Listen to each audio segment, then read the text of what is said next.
नमस्कार साथियों, स्वागत है आप सभी का आपके अपने इस यूट्यूब चैनल में। जैसा कि आप सभी को पता चल गया होगा कि आज छत्तीसगढ़ का बजट प्रस्तुत किया गया है होली से पहले, ठीक ना। होली से 2 दिन पहले छत्तीसगढ़ के मुख्यमंत्री श्री भूपेश बघेल जी के द्वारा जो है छत्तीसगढ़ का बजट प्रस्तुत किया गया है छत्तीसगढ़ विधानसभा में 2023-24 के लिए। ठीक उसी के बारे में जितनी भी प्रमुख घोषणाएं की गई है उन सभी चीज़ों के बारे में हम इस वीडियो में देखेंगे। उससे आपको पता चलेगा कि आपको इससे क्या लाभ हुआ, ठीक ना, और इसमें महत्वपूर्ण पॉइंट क्या है। इन सभी चीज़ों के बारे में हम इस वीडियो में बात करेंगे। तो चलिए वीडियो यहीं से शुरू करते हैं। बाकी आपके एग्जाम के दृष्टिकोण से भी बजट से प्रश्न आते हैं, ठीक ना, तो उन प्रश्नों का चर्चा हम बाद में करेंगे। उसमें एक अलग ही टाइप का आपको जानना पड़ेगा। इसमें आपको जिसमें लाभ होगा इसमें और महत्वपूर्ण पॉइंट क्या है उनके बारे में हम इस वीडियो में बात करेंगे। चलिए सबसे पहले हम बात करते हैं, तो यहाँ ध्यान से समझिए क्या है। छत्तीस मुख्यमंत्री श्री भूपेश बघेल ने आज विधानसभा सत्र में 2023-24 का बजट प्रस्तुत किया। मुख्यमंत्री श्री भूपेश बघेल द्वारा बजट में की गई प्रमुख घोषणाएं। पहला है आपका राजीव गांधी भूमिहीन कृषि मजदूर न्याय योजना को इस वर्ष ग्रामीण क्षेत्र के साथ साथ नगर पंचायत क्षेत्र के लिए भी विस्तार किया जाएगा। मतलब जो राजीव गांधी ग्रामीण भूमिहीन कृषि मजदूर न्याय योजना था, ठीक ना, उसको गांव में ही केवल चलाया जा रहा था, उसको अब शहर में भी चलाया जाएगा, ये बोला गया है। ठीक, उसके बाद शिक्षित बेरोजगारों को बेरोजगारी भत्ता देने की नवीन योजना शुरू की जाएगी। ये सबसे महत्वपूर्ण है आप सभी बेरोजगार युवाओं के लिए, ठीक ना, तो इसको आप ध्यान से समझिएगा। यहाँ बोला आगे जो बेरोजगार युवा हैं छत्तीसगढ़ के, ठीक ना, उनको जो है रोजगार एवं पंजीयन केंद्र में पंजीकृत कक्षा 10वीं पास 18 से 35 वर्ष के युवा जिनके परिवार की वार्षिक आय 2,50,000 से कम होगी, उन्हें अधिकतम 2 वर्ष तक 2,500 रुपए प्रति माह की दर से बेरोजगारी भत्ता दिया जाएगा। इसके लिए 250 करोड़ का नवीन मद में प्रावधान किया गया है। मतलब जो भी बेरोजगार युवा हैं जिनका छत्तीसगढ़ के रोजगार कार्यालय में पंजीयन है, 12वीं पास हैं, 18 से 35 वर्ष की आयु है, उनको जो है और उनके घर की वार्षिक आय 2,50,000 से कम होना चाहिए, तो उनको 2 वर्ष तक अधिकतम 2,500 रुपये की राशि प्रदान की जाएगी, ऐसा बोला गया है। ठीक, तो ये आप सभी के लिए एक प्रकार से लाभ है। ठीक, अब आगे समझिए। इसमें बोला गया है निराश्रितों, बुजुर्गों एवं दिव्यांगों एवं विधवा तथा परित्यक्ता महिलाओं को, ठीक ना, सामाजिक सुरक्षा पेंशन योजना अंतर्गत दी जाने वाली मासिक पेंशन की राशि 350 से 500 रुपये दी जाएगी। मतलब जो जिनको भी पेंशन मिलता था उनकी राशि 350 रुपये मिलता था, उनको 500 रुपये दिया जाएगा प्रति मंथ। आगे बोला गया है महिलाओं एवं बच्चों के पोषण एवं टीकाकरण हेतु प्रदेश में संचालित 46,660 आंगनबाड़ी केंद्रों में जो कार्यरत आंगनबाड़ी कार्यकर्ता है, ठीक, उनको पहले मिलता था 6,500 रुपये से, उनकी राशि को बढ़ाकर वेतन को 10,000 रुपये प्रतिमाह की जाएगी। मतलब 6,500 मिलता था आंगनबाड़ी कार्यकर्ता को, अब उनकी राशि उनको जो है 10,000 रुपये प्रतिमाह वेतन मिलेगा। और आंगनबाड़ी सहायिका को पहले 3,250 रुपये मिलता था, उनको अब 5,000 रुपये प्रतिमाह दिया जाएगा, ठीक ना। तो उनके लिए उनका वेतन बढ़ा गया है आंगनबाड़ी सहायिका व आंगनबाड़ी कार्यकर्ता का। उसके बाद बोला गया है मिनी आंगनबाड़ी कार्यकर्ताओं का मानदेय 4,500 रुपये से बढ़ाकर 7,500 रुपये प्रतिमाह किया जाएगा। मतलब जो छोटे आंगनबाड़ी कार्यकर्ता हैं उनकी राशि, उनको पहले मिलता था 4,500 रुपये मानदेय, वो आपका जो है इनका वेतन 7,500 रुपये अब मिलेगा। आगे बोला है कि गर्भवती महिलाओं को संस्थागत प्रसव के लिए प्रोत्साहन से लेकर स्वास्थ्य विभाग की हर छोटी बड़ी योजनाओं को, ये सब आप छोड़िए, यहाँ मितानिन के बारे में कुल मिलाकर बात किया गया है। देखिए जो गाँव में मितानिन होते हैं उनको जो है 2,200 रुपये प्रति माह की राशि दी जाएगी अब। ठीक, पहले उनको राशि दिया जाता था, वो जो भी बात हो, ठीक ना, लेकिन अब जो है इसके अतिरिक्त जो है प्रोत्साहन राशि के अतिरिक्त, पहले प्रोत्साहन राशि दिया जाता था, उसके अतिरिक्त अब 2,200 रुपये प्रति माह जो है मितानिन को दिया जाएगा। 2,200 रुपये प्रति माह, जो भी गांव में मितानिन है उन सभी को, ठीक, उन सबका वेतन हो गया 2,200 रुपये प्रति माह। बाकी अतिरिक्त जो प्रोत्साहन मिलता था वो मिलता रहेगा। आगे ग्राम कोटवारों को, ग्राम के कोटवारों का है, ठीक ना, इनको सेवा भूमि के अनुसार अलग अलग दरों पर मानदेय दिया जाता है, ठीक ना। मतलब जिनका जैसे सेवा भूमि के अनुसार जिस गांव में जितना सेवा भूमि के आकार के अनुसार उनको जो है वेतन दिया जाता है, तो उसके अनुसार से देखिए जिनको पहले 2,250 रुपये मिलता था उनको 3,000 रुपये मिलेगा। आप ठीक, 2,250 रुपये मिलता था उनको 3,000 मिलेगा, कोटवारों को ये बात है। ठीक, उसके बाद 3,375 रुपये जिनको मिलता था उनको 4,500 रुपये मिलेगा। 4,050 रुपये मिलता था उनको 5,500 रुपये मिलेगा। और फिर 4,500 रुपये मिलता था उनको 6,000 रुपये अब मिलेगा। और ग्राम पटेल जो हैं उनको 2,000 रुपये मिलता था, इनको अब 3,000 रुपये दिया जाएगा। अब आगे मध्याह्न भोजन से संबंधित आप सभी को जानकारी होना चाहिए। आप सभी के भाई बहन पढ़ रहे होंगे सरकारी स्कूल में, ठीक ना, तो उनको मध्याह्न भोजन दिया जाता है। ठीक, तो मध्याह्न भोजन से संबंधित बात बोला गया है कि मध्याह्न भोजन कार्यक्रम के अंतर्गत स्कूलों में दोपहर का भोजन बनाने वाले रसोइयों को, ठीक ना, रसोइयों को पहले 1,500 रुपये दिया जाता था, अब 1,800 रुपये प्रति माह दिया जाएगा। जो मध्याह्न भोजन बनाते हैं उन रसोइयों को पहले 1,500 रुपये दिया जाता था, अब 1,800 रुपये प्रति माह दिया जाएगा। और जो है विद्यालयों में कार्यरत स्वच्छता कर्मियों का मानदेय, पहले जो विद्यालय में कार्यरत स्वच्छता कर्मी है हैं उनको 2500 रुपये दिया जाता था, उनका वेतन बढ़ाकर 2800 रुपये कर दिया गया है प्रतिमाह। ठीक, 2800 रुपये अब दिया जाएगा।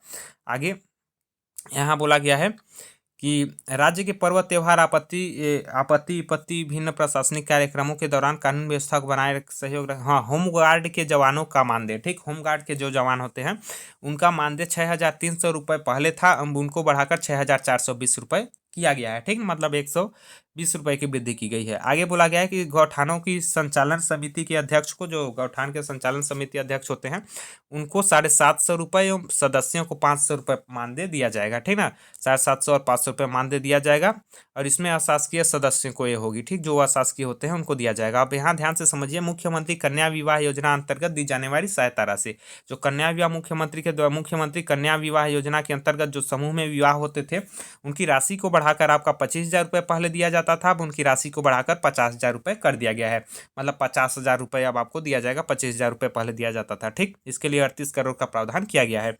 आगे बोला गया है प्रदेश के नगरीय क्षेत्रों में आधुनिकता में उच्च गुणवत्ता की मूलभूत सुविधाओं के लिए जो है ये नहीं है, कोई आपके लिए उतना महत्वपूर्ण नहीं है। इसको आप मतलब इसका पीडीएफ आपको जो है मैं टेलीग्राम ग्रुप में मिल जाएगा। टेलीग्राम ग्रुप का लिंक आपको डिस्क्रिप्शन बॉक्स में मिल जाएगा, वहाँ आपको इसका 16 पेज का पूरा पीडीएफ मिल जाएगा। आप इसको अच्छे से पढ़ लीजिएगा, जो इतना भी आप इसको जैसे ही पढ़ना चाहें। बाकी इसमें जो भी महत्वपूर्ण है हम बात कर लेते हैं। बाकी एग्जाम के दृष्टिकोण से कौन कौन महत्वपूर्ण है, जैसे आर्थिक वगैरह हो गया, जीडीपी वगैरह, उसके बारे में अलग से वीडियो में बात कर लेंगे यदि आप सभी का कमेंट रहेगा तो। बाकी इसमें आपको लाभ वाली बातों का जानकारी दे दिया जा रहा है। ठीक, उसके बाद इसमें लाभ क्या है अब आगे इसको समझिए। ठीक, ये इंपॉर्टेंट बात है यहाँ कि शासकीय शालाओं में जो प्रवेशित विद्यार्थियों को पब्लिक स्कूल भांति अंग्रेजी माध्यम जो स्वामी आत्मानंद अंग्रेजी माध्यम स्कूल 2020-21 में प्रारंभ किया गया है, उसमें 247 अभी हैं अंग्रेजी माध्यम और 32 हिंदी माध्यम है। ठीक, और इनके लिए 2,38,961 छात्र छात्राएं जो है अध्ययनरत हैं इनमें। तो इसको जो है 101 नवीन स्वामी आत्मानंद अंग्रेजी माध्यम विद्यालय खोलने का प्रस्ताव किया गया है। मतलब 101 नया अंग्रेजी माध्यम स्कूल खोला जाएगा 2023-24 के बजट में, और इसके लिए 870 करोड़ का प्रावधान किया गया है। 870 करोड़ मतलब अंग्रेजी माध्यम स्कूल आपका खोला जाएगा। मतलब उनकी संख्या बढ़ेगी, तो इससे एक घाटा भी है कि जो आजकल हिंदी माध्यम के युवा जो बीएड कर रहे हैं, डीएड कर रहे हैं, उनके लिए एक तरफ से बुरी खबर है। ठीक, क्योंकि हिंदी माध्यम का फिर वैकेंसी बहुत ही कम आएगा, इसको भी आप ध्यान रखिएगा। आगे बोला गया है कि इन जो है मनेन्द्रगढ़, गीदम, जांजगीर चांपा व कबीरधाम जिले में नवीन चिकित्सा महाविद्यालयों की स्थापना की जाएगी। बजट में इसके लिए 200 करोड़ का प्रावधान है, तो चिकित्सा महाविद्यालय यहाँ खोला जाएगा। ठीक, उसके बाद बोला गया है कि कोरबा पश्चिम में नवीन ताप विद्युत गृह की स्थापना की जाएगी। बजट में इसके लिए 2500 करोड़ का भुगतान किया गया है। अब यहाँ देख सकते हैं आर्थिक वृद्धि है। ठीक ना, आर्थिक वृद्धि आप पढ़ लीजिएगा या फिर आप बोलेंगे तो अलग से इसके लिए जो है मैं वीडियो बनाकर आपको आर्थिक वृद्धि के बारे में बता दूंगा, जीडीपी वगैरह के बारे में। ठीक, उसके बाद कृषि एवं किसान कल्याण का है, तो इसको भी आप देख सकते हैं कि मतलब यदि आप किसान फैमिली से हैं तो आपको क्या क्या इसमें लाभ दिया जाएगा। ठीक, यहाँ साफ साफ ये सभी बताया गया है। इसका पीडीएफ आपको मेरे टेलीग्राम ग्रुप में मिल जाएगा। अब स्कूल शिक्षा विभाग के बारे में बात कर लेते हैं, तो ये भी आपके लिए एजुकेटेड छात्र के लिए जरूरी है, तो इसको आप थोड़ा समझ लीजिए जो जो भी महत्वपूर्ण होंगे। यहाँ बोला है प्रदेशों की शालाओं में उच्च स्तर की अधोसंरचनाएं सुविधाएं विकसित करने के लिए मुख्यमंत्री स्कूल जतन योजना शुरू की जाएगी। ठीक ना, इसके लिए 500 करोड़ का प्रावधान।